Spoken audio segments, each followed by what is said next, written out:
அண்ணா இந்த ஓடுகள் எது கிஃப்ட் வாங்கி வச்சிருக்காண்ணா அவ கையில இருக்கிறத பாத்தீங்களா 1 கிராம் 1/2 கிராம் இதை வாங்கிட்டு வந்திருக்கா. அதை நம்ம கொடுக்க விடக்கூடாதுண்ணா. டேய் நான் ஒண்ணு சொன்னா இவன் ஒண்ணு செய்யறான் பாரு. நான் பெத்ததுதான் சரியில்லைன்னா அவன் பெத்ததும் சரியில்லாம எங்கேயோ போயிட்டு இருக்கான் பாரு. டேய் நீ எதுக்கு இங்க வந்த? இல்ல ஒரு செல்ஃபி எடுத்துக்கலாம் தான். கொன்னுடுவா உன்னை. உன் கூட தான் எடுக்கணும்னு அவசியம் இல்ல. முதல்ல நீ எதுக்கு இங்க வந்த? போ. இல்ல அப்பதான் கூப்பிடுறாங்க. அப்பதான் என்னைய மட்டும் தான் கூப்பிட்டாங்களா? வேற யாரையும் கூப்பிடலையா? ஆமா அவனை கூப்பிடு போ. உங்களை தான் கூப்பிடுறாங்க பாருங்க. கேக்குது பாருங்க. புழலி இங்க வாமா. வாங்க. ஏய் கூப்பிடுறாங்க வா. அரசி நம்ம 2 பேரும் ஒரு செல்ஃபி எடுத்துக்கலாமா? ஏன் 2 பேரு? ஏன் நானும் வரேன். 3 பேரும் சேர்ந்து எடுப்போம். இந்த பாரு கோயிலுன்னு கூட பார்க்க மாட்டேன். கொன்னு போட்டுருவேன். நீ வா.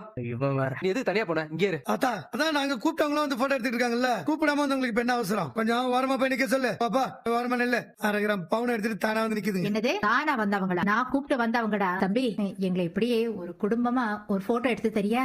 ஏத்தா எதுக்கோ போட்டோ எடுக்கிறதுக்கா காசு கொடுத்து போட்டோ எடுக்க கூட்டு வந்திருக்கோம். அதெல்லாம் நம்ம சொந்தக்காரங்களை போட்டோ எடுக்கிறதே கூட்டு வந்திருக்கோம். இதெல்லாம் எடுக்க முடியாது. வாசல் வரமா. ஏன்பா ஒரு போட்டோ தானே, அதுக்கு மட்டும் வேணா நான் தனியா பணம் கொடுத்துறேன். அம்மாச்சி இவங்க போட்டோகிராஃபரும் வேண்டாம், இவங்க ஒண்ணும் எடுக்க வேண்டாம். அம்மாச்சி நீங்க பணமும் கொடுக்க வேண்டாம். நம்ம கிட்ட போட்டோகிராஃபர் இருக்காரு. பத்தியா எல்லாம் பிளான் பண்ணி தான் வந்திருக்கானுங்க. ஆமாங்கண்ணா ஃபுல் செட்டப்பா வந்திருக்கானோ. அத்தா போதும் போட்டோ எடுத்து கீச்சதெல்லாம். இந்த ஓடுகாலிகளுக்காக நாங்க கூட்டு சொந்தக்காரங்களை முட்டு நிறுத்தி வைக்கிறது. 2 வலையில போட்டுட்டு விடிய போட்டோ எடுத்துருப்பாங்களா? அத்தா போதும் அத்தா சொந்தக்காரங்களை போட்டோ எடுக்கணும். இருங்க வந்த வேலையில பாதி முடிஞ்சிருச்சு. மீதியை முடிச்சுட்டு நாங்க கிளம்பிடுவோம். அதுக்கப்புறமா நீங்க குடும்பமா நின்னு போட்டோ எடுங்க. வேற என்ன வேணா பண்ணுங்க. அமைதியா இரு. இன்னுமா இன்னும் என்ன தம்பி பாக்கி இருக்கு? அன்னதானம் மட்டும் தானே.